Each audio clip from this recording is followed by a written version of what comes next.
إن الحمد لله نحمده ونستعينه ونستغفره ونعوذ بالله من شرور أنفسنا ومن سيئات أعمالنا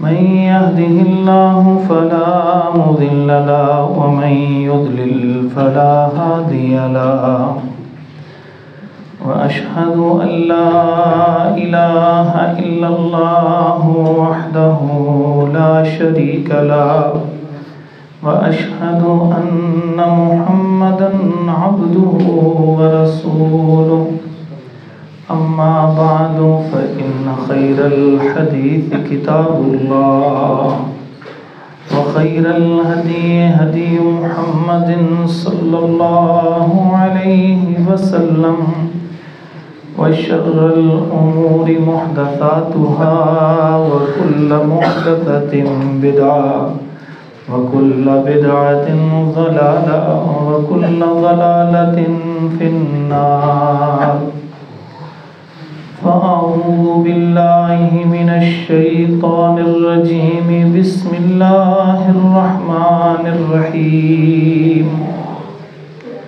يا أيها الذين آمنوا اتقوا الله حق تقاته ولا تموتن إلا وأنتم مسلمون يا أيها الناس اتقوا ربكم الذي خلقكم من نفس واحدة وخلق منها زوجها وبث منهما رجالا كثيرا ونساء واتقوا الله الذي تساءلون به والأرحام إن الله كان عليكم رقيبا يا أيها الذين آمنوا اتقوا الله وقولوا قولا سديدا يصلح لكم أعمالكم ويغفر لكم ذنوبكم ومن يطع الله ورسوله فقد فاز فوزا عظيما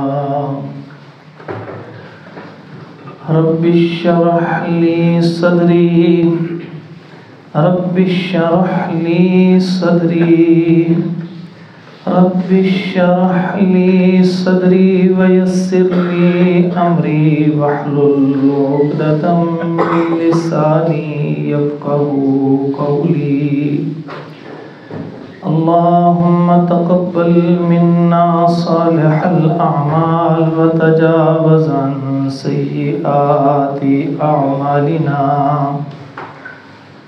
قال تبارك وتعالى في كلامه المجيد فأعوذ بالله من الشيطان الرجيم بسم الله الرحمن الرحيم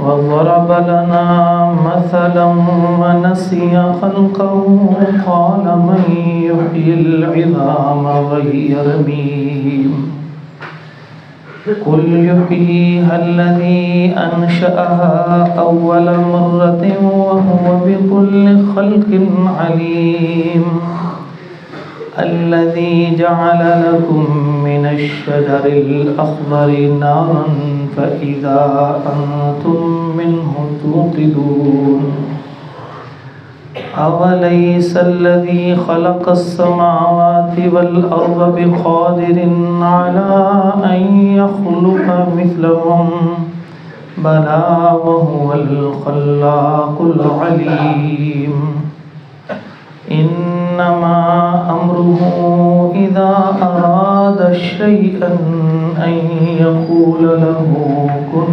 فيكون فسبحان الذي بيده ملكوت كل شيء وإليه ترجعون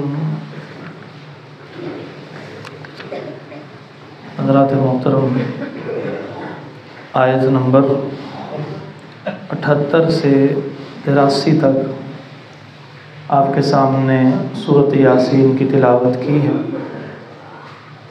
اللہ تعالیٰ فرماتے ہیں وَضَرَبَ لَنَا مَثَلًا وَنَسِيَ خَلْقَهُ، یہ جو انسان جسے ہم نے پیدا کیا ہے اس کو ہم نے عقل دی، عقل دینے کے ساتھ ساتھ اس میں اختیار دے دیا۔ اللہ تعالیٰ نے بہت سی مخلوقات کو عقل بھی دی ہوئی ہے، جو ہمیں ایسے لگتا ہے جیسے ان میں عقل نہیں، اللہ تعالیٰ نے ان میں بھی عقل دی ہے۔ قرآن مجید میں آتا ہے کہ سیدنا سلیمان علیہ السلام جا رہے ہیں اپنے لشکر کے ساتھ، تو دور سے چونٹی نے دیکھا کہ وہ سلیمان علیہ السلام اپنے لشکر کے ساتھ آ رہے ہیں، تو اس نے اللہ کی دی ہوئی عقل کا استعمال کرتے ہوئے اپنی باقی چونٹیوں سے کہا کہ تم بل میں گھس جاؤ کہ یہ نہ ہو کہ سلیمان علیہ السلام اور ان کے لشکر کو معلوم نہ ہو کہ وہ اپنے گھوڑوں کے سونوں کے نیچے تمہیں کچل کے آگے چلے جا۔ وقالت نملۃ یا ایھا النمل، معلوم ہوا کہ چونٹی میں بھی عقل ہے۔ اسی طرح اللہ تبارک و تعالیٰ نے پرندوں میں بھی عقل رکھی ہے۔ حضرت سلیمان علیہ السلام ان کو بہت بڑا لشکر دیا گیا تھا، تو اس لشکر کے اندر پرندے بھی موجود تھے، تو کہنے لگے سلیمان علیہ السلام ما لی لا اری الہدہد، مجھے ہدہد نظر نہیں آ رہا۔ یہ ایک پرندہ تھا، تو اس پرندے کو جب نہیں دیکھا کہنے لگے مجھے نظر نہیں آ رہا، یہ کدھر گیا ہے؟ اور پھر خود ہی کہنے لگے کہ یہ جہاں بھی گیا ہے جب یہ واپس آئے گا تو اس کی غیر حاضری کا جو سبب ہوگا، اگر تو اس نے صحیح سبب ذکر کر دیا تو پھر تو ٹھیک ہے، ورنہ میں پھر اس کو ذبح کر دوں گا۔ جلال میں فرما دیا۔ تو جس وقت وہ ہدہد آیا وہ کہنے لگا کہ میں آپ کے پاس ایک قریب کے علاقے کی خبر لے کے آیا ہوں، اور وہ ایسی قوم ہے کہ جس کی بادشاہ جو ہے وہ ملکہ ہے ان کی، اور وہ سورج کی پرستش کرتے ہیں، بڑی سمجھدار عورت ہے، لیکن اس معاملے کے اندر اس کو غلطی لگ گئی ہے، وہ سورج کو خدا سمجھتی ہے۔ خدا سے زندگی وجود میں آتی ہے، یعنی اللہ تبارک و تعالی القیوم ہے، یعنی قائم کرنے والا ہے، تو سورج کی حرارت سے جو زندگی فصلوں کو ملتی ہے، انسان کو ملتی ہے، اس کو غلطی لگی شاید سورج خود کچھ کر رہا ہے، اس نے سورج کو خدا سمجھ لیا۔ تو اب سلیمان علیہ السلام کہنے لگے اچھا ہم پوری تحقیق کریں گے، اصدقت ام کنت من الکاذبین، کہ تو نے سچ کہا ہے یا تو جھوٹوں میں سے کوئی جھوٹا ہے۔ معلوم ہوا کہ پرندوں کو بھی اللہ نے عقل دی ہوئی تھی، تو چونٹیوں کو، حشرات کو بھی اللہ نے عقل دی ہے، اور پرندوں کو بھی عقل دی ہے، قرآن سے یہ ثابت ہے۔ اور اب تو جدید ریسرچ نے یہ ثابت کر دیا کہ ہر ایک کے اندر کچھ نہ کچھ عقل موجود ہوتی ہے، اس لیے صرف انسانوں کو عقل نہیں دی، انسان کو عقل سے بڑھ کر ایک چیز دی، وہ ہے قوت فیصلہ، کہ عقل اس کو بھی دے دی اور جانوروں، پرندوں کو بھی، کیڑے مکوڑوں کو بھی عقل دے دی، لیکن اس کو قوت فیصلہ دے دیا، اور ساتھ اس کی ہدایت کے لیے انبیاء کو بھیج دیا، اور وحی کے ذریعے ان کی ہدایت کا سامان بھیج دیا۔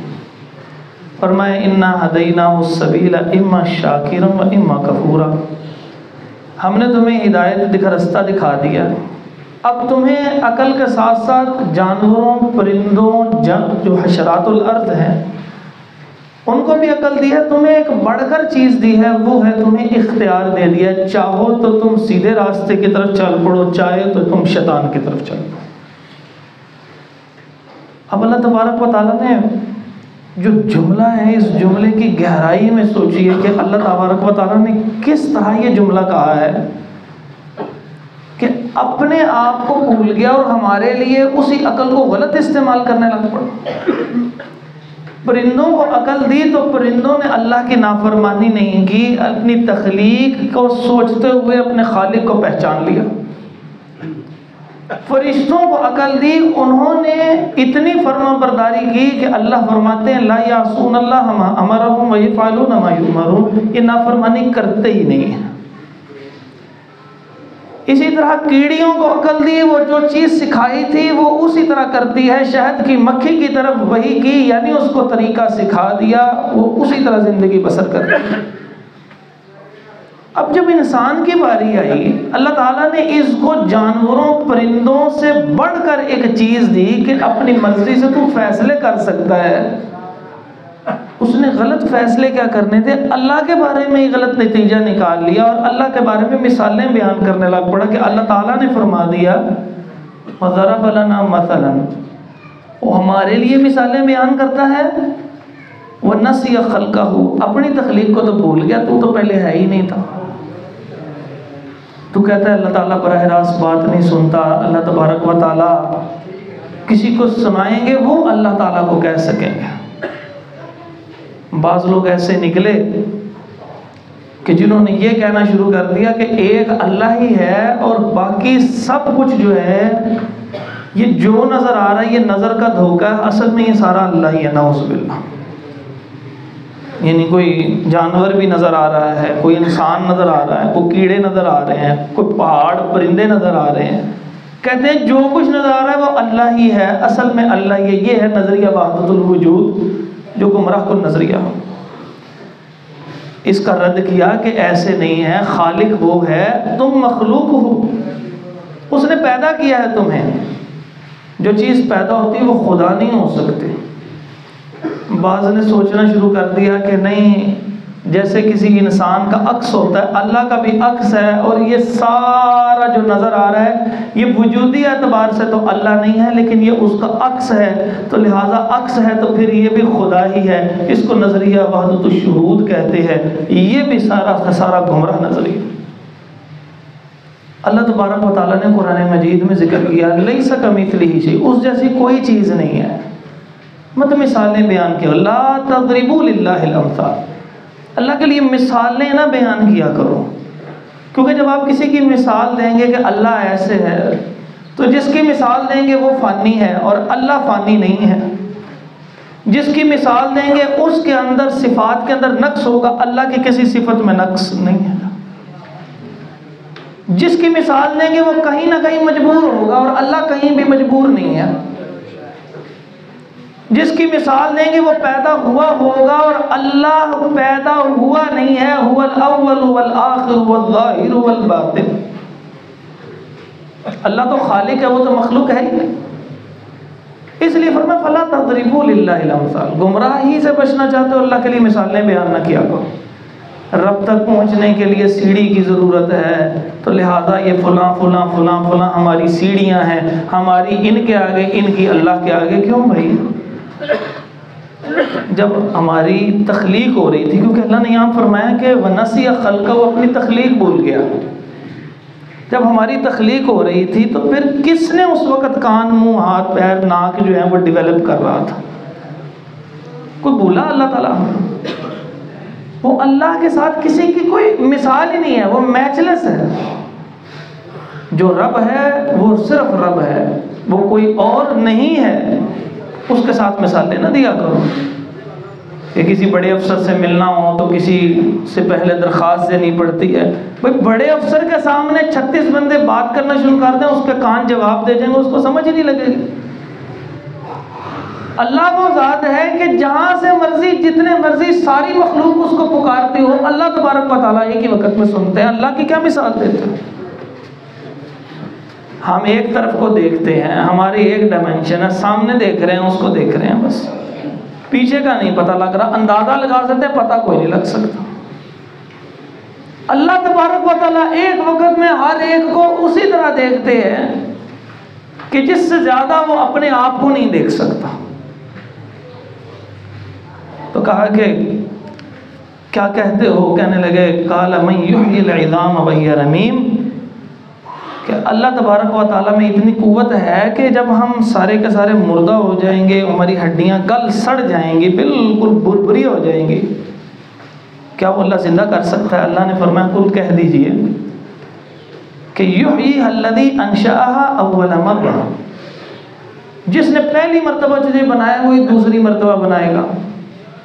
اس کا مطلب پہلی مرتبہ کے بارے میں تقریباً سب کا اتفاق ہے، چند افراد کو چھوڑ کے، جن کو ایتھیسٹ کہتے ہیں، ملحد کہتے ہیں، جو خدا کا ویسے ہی انکار کرتے ہیں، ان کا رد اگلی آیات میں آ رہا ہے۔ تو سب ایک دفعہ تو اللہ کے وجود کو مانتے ہیں۔ ابو جہل سے پوچھا جاتا کہ کیا کس نے تجھے پیدا کیا، کہ وہ خود کہہ سکتا تھا کہ میں خود ہی پیدا ہو گیا ہوں، اللہ نے پیدا کیا۔ تو پھر دوسری دفعہ پیدا کرنے کے اوپر کس بات کا اشکال ہے؟ اللہ تعالیٰ نے یہ نہیں فرمایا کہ میں پیدا کر سکتا ہوں، کہا جس نے پہلی دفعہ پیدا کیا ہے۔ یعنی یا تو تم کہو پہلے بھی خدا نہیں تھا، پھر تمہارا اور طرح رد کریں گے، جب تم پہلے خدا کے وجود کو مانتے ہو تو پھر اس کی قدرت کو بھی مانو۔ جس نے تمہیں عدم سے وجود بخشا ہے، کیا وہ تمہارے اس وجود کے ختم ہونے کے بعد اتنی طاقت ہی نہیں کہ دوبارہ بنا سکے گا؟ کوئی چیز جو پہلی مرتبہ آتی ہے نا، وہ مشکل ہوتی ہے، کیونکہ اس کا آئیڈیا ہے وہ بنے گی کیسے، کون سے اس کے فنکشنز ہوں گے۔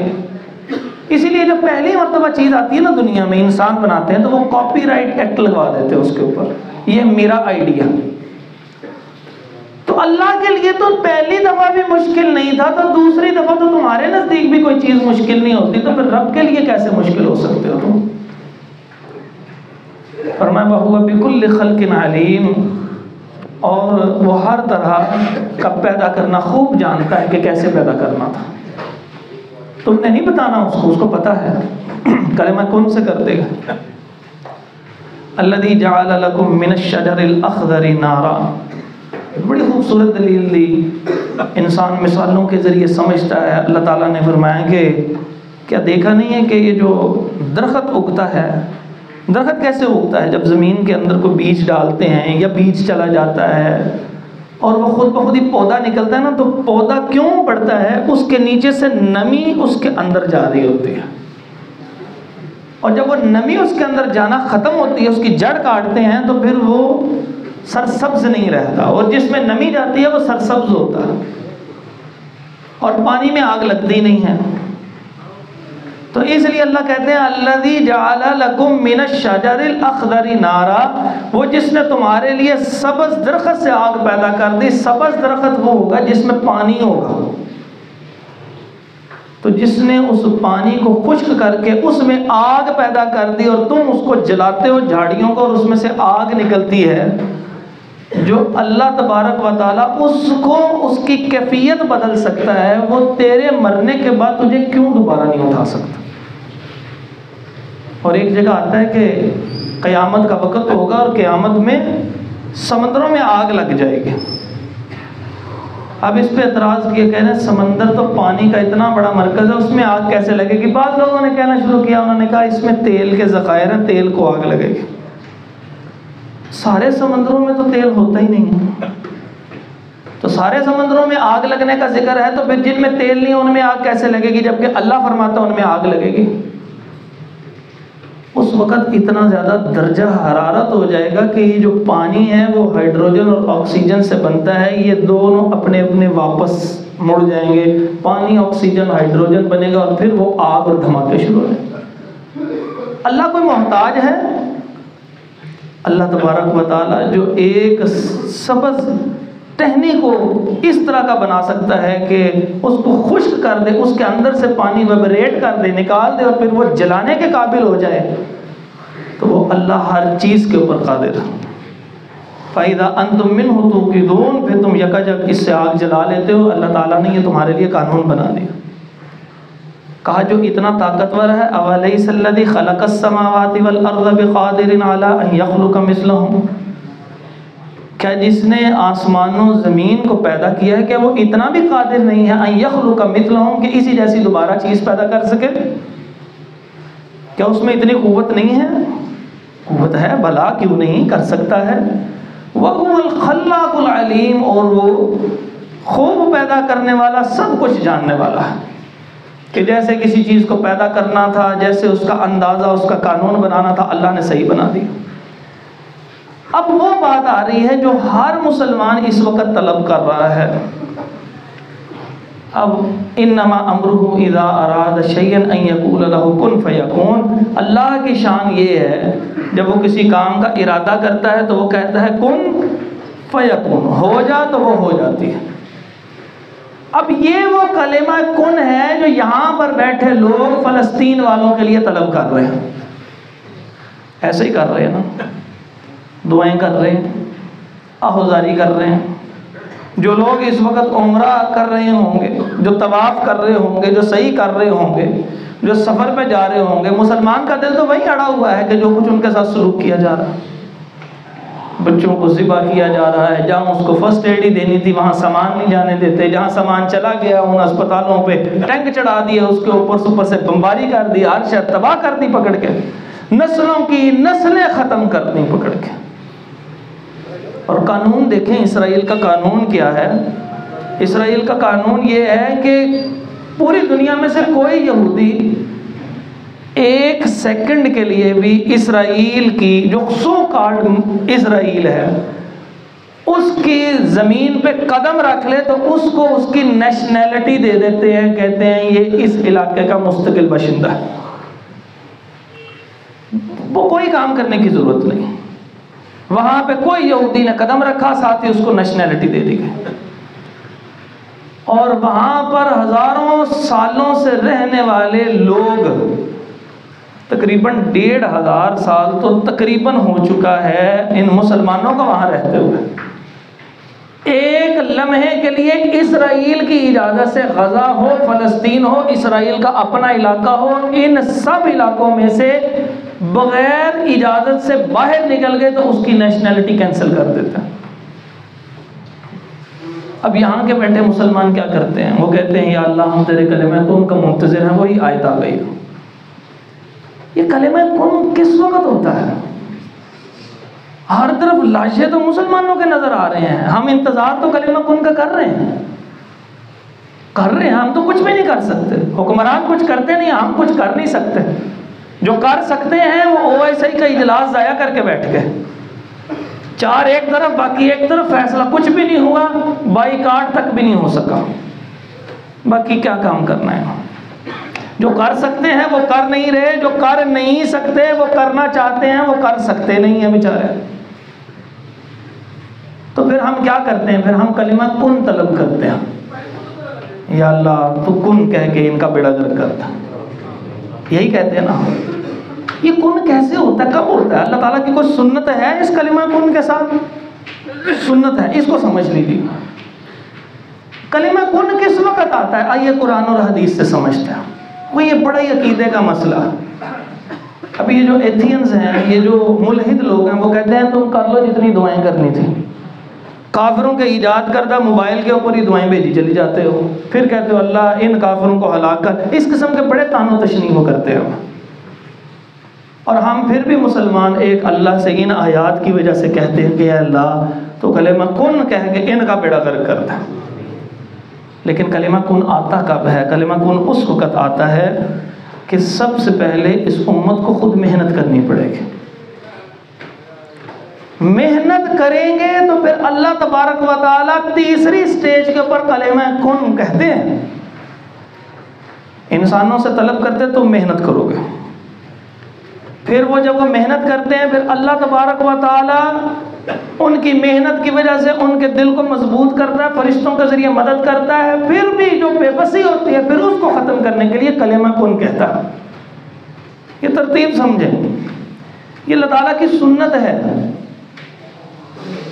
سیدہ مریم علیہ السلام جب پیدا ہوئی نا، ان کی والدہ کہنے لگی کہ وضعتھا انثی، میں نے تو بچی جنم دی ہے، میں نے اللہ تعالیٰ آپ سے نظر مانی تھی کہ جو بیٹا بیٹی ہوگی میں تیرے در کے اوپر چھوڑ دوں گی بیت المقدس میں۔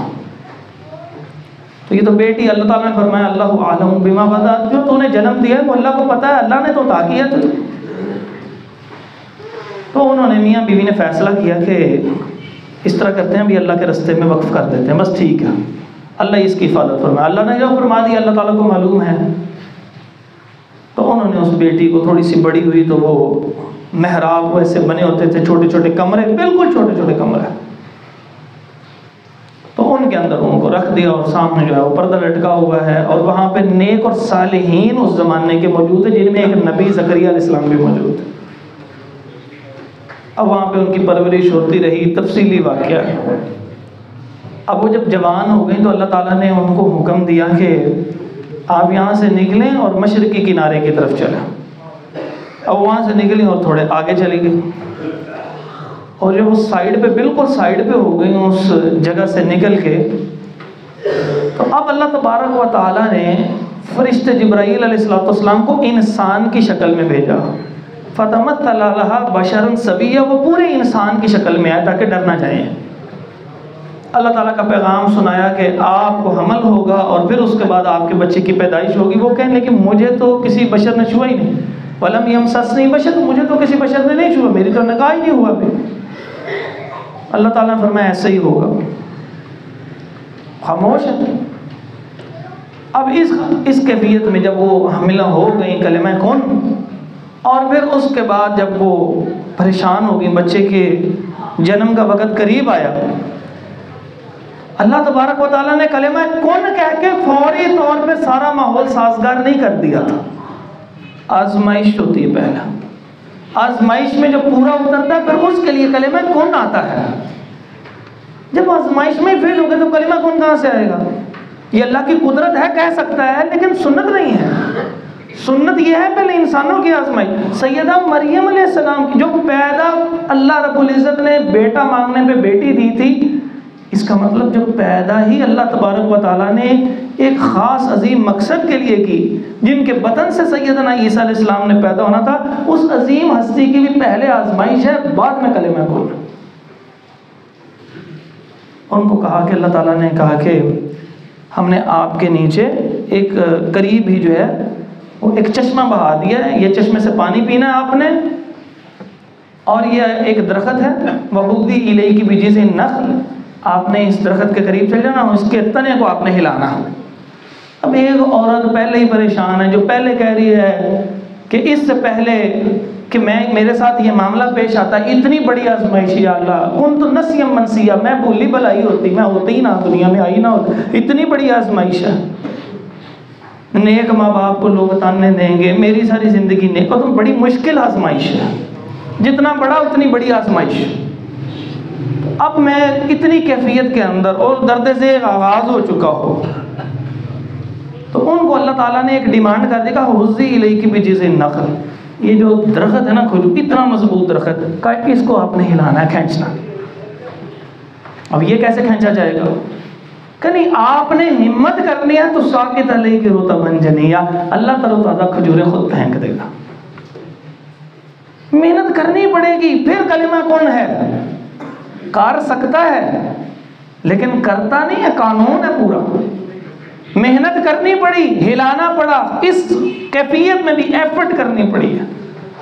پھر اس کے بعد اللہ تبارک و تعالیٰ نے حضرت عیسیٰ علیہ السلام کی پیدائش، تو اس کے متعلق اللہ تعالیٰ نے فرمایا ان مثل عیسیٰ عند اللہ کمثل آدم خلقہ من تراب ثم قال له کن فیکون، پھر کلمہ کن۔ ترتیب ہے محنت، آزمائش میں محنت کرو گے پھر اللہ تعالیٰ کلمہ کن۔ نبی مکرم صلی اللہ علیہ وسلم فرماتے ہیں کہ فلان جگہ جانا ہے اور ہمارے ایک سفیر کو شہید کر دیا انہوں نے، تم نے بدلہ لینا جا کے وہاں سے، کیوں بے گناہ کو مارا ہے؟ یہ آپ کا کمانڈر ہے، یہ شہید ہو تو یہ کمانڈر ہے، یہ شہید ہو تو یہ تیسرا کمانڈر ہے، یہ آپ کا سپہ سالار ہیں۔ چل پڑے صحابہ، جب وہاں پہ پہنچے تو آگے ہزاروں کی فوج، یہ 3000، وہ تو کئی ہزار، بعض نے لاکھ سے اوپر لکھا، بعض نے 2 لاکھ فوج لکھی۔ اب سامنے 2 لاکھ، یہ 3000، کیا جوڑی نہیں بنتا دنیا کے اعتبار سے۔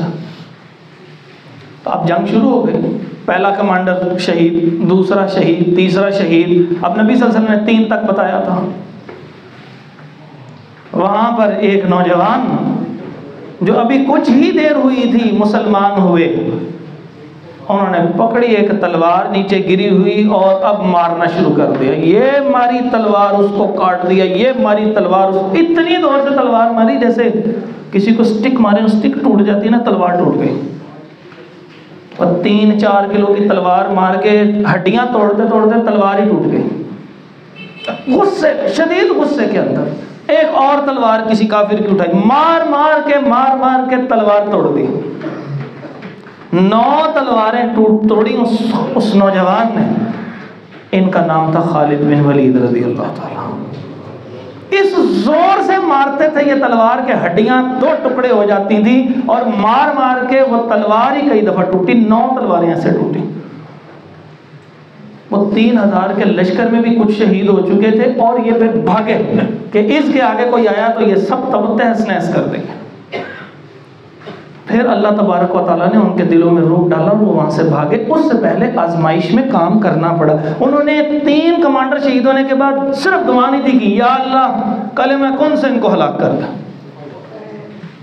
اب میرے موضوع اور مدعے کو سمجھ رہے ہیں؟